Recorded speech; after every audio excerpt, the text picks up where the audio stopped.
Shalom Sobat WB yang dikasihi Tuhan. Renungan Harian Wanita Bijak, edisi hari Sabtu, tanggal 24 Mei tahun 2025. Dengan tema, bersedia mengoreksi diri.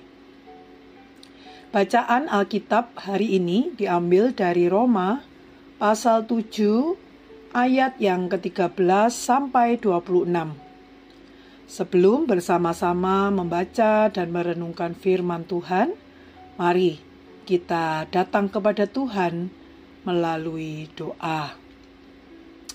Tuhan Yesus, terima kasih anugerah-Mu sungguh besar Tuhan. Kami tidak hanya diselamatkan, tetapi kami dipelihara, dilindungi.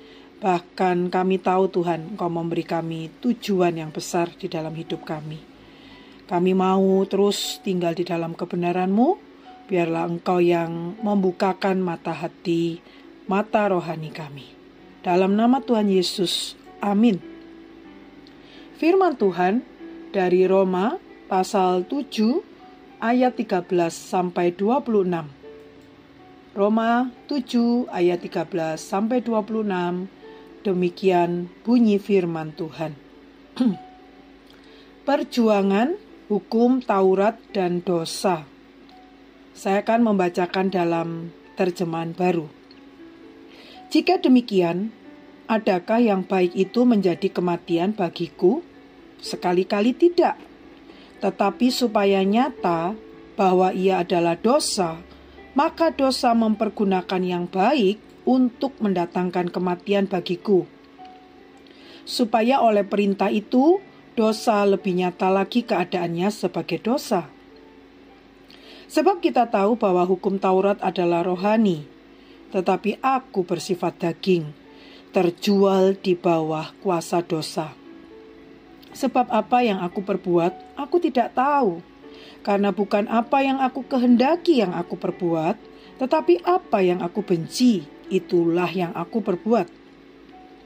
Jadi jika aku perbuat apa yang tidak aku kehendaki, aku menyetujui bahwa hukum Taurat itu baik. Kalau demikian bukan aku lagi yang memperbuatnya, tetapi dosa yang ada di dalam aku. Sebab aku tahu bahwa di dalam aku, yaitu di dalam aku sebagai manusia, tidak ada sesuatu yang baik. Sebab kehendak memang ada di dalam aku, tetapi bukan hal berbuat apa yang baik. Sebab bukan apa yang aku kehendaki, yaitu yang baik yang aku perbuat, melainkan apa yang tidak aku kehendaki, yaitu yang jahat yang aku perbuat. Jadi, jika aku berbuat apa yang tidak aku kehendaki, maka bukan lagi aku yang memperbuatnya, tetapi dosa yang diam di dalam aku. Demikianlah aku dapati hukum ini, jika aku menghendaki berbuat apa yang baik, yang jahat itu ada padaku. Sebab di dalam batinku aku suka akan hukum Allah. Tetapi di dalam anggota-anggota tubuhku, aku melihat hukum lain yang berjuang melawan hukum akal budiku, dan membuat aku menjadi tawanan hukum dosa yang ada di dalam anggota-anggota tubuhku. Aku manusia celaka. Siapakah yang akan melepaskan aku dari tubuh maut ini? Syukur kepada Allah oleh Yesus Kristus Tuhan kita. Jadi dengan akal budiku aku melayani hukum Allah, tetapi dengan tubuh insaniku aku melayani hukum dosa. Demikianlah bunyi firman Tuhan. Berbahagialah kita yang mendengar, merenungkan dan melakukannya. Amin. Mari kita ambil waktu sejenak untuk merenungkan firman Tuhan. Sambil membaca pasal di atas, mari pahami makna yang tertulis. Sifat dan tabiat apa sesungguhnya yang ada pada kita?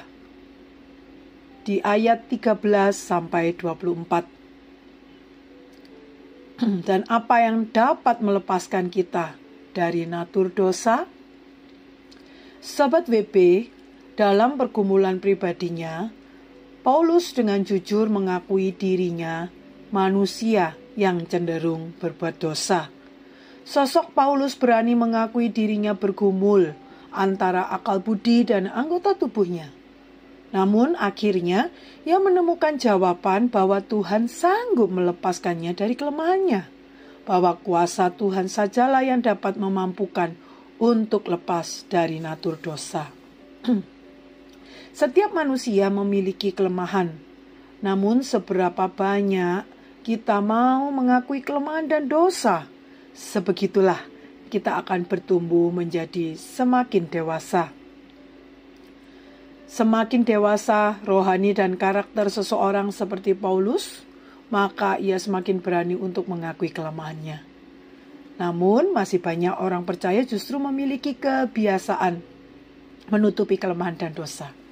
Misal saja ketika seorang pemimpin yang bersalah, ada usaha-usaha lembaga dan beberapa orang berusaha untuk menutupi dan menyembunyikannya tanpa ada yang berani mengkoreksi dan mengevaluasi. Kelemahan, kesalahan, atau dosa dianggap hal yang wajar. Bersediakah kita mengoreksi diri, mengakui dosa dan kelemahan? Bersediakah kita untuk dikoreksi dan dievaluasi oleh orang lain? Mari kita belajar dari Paulus untuk berserah kepada Tuhan, agar anugerahnya bekerja dalam diri kita.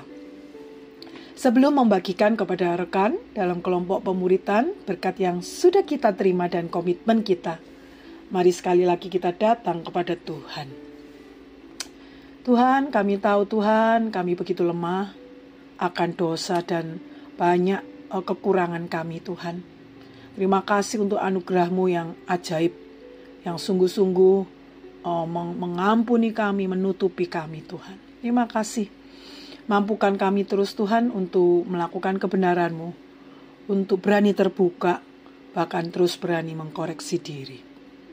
Di dalam nama Tuhan Yesus kami memohon. Amin. Anugerah Allah bekerja di dalam orang-orang yang memiliki kebersediaan untuk mengoreksi diri dan dikoreksi orang lain.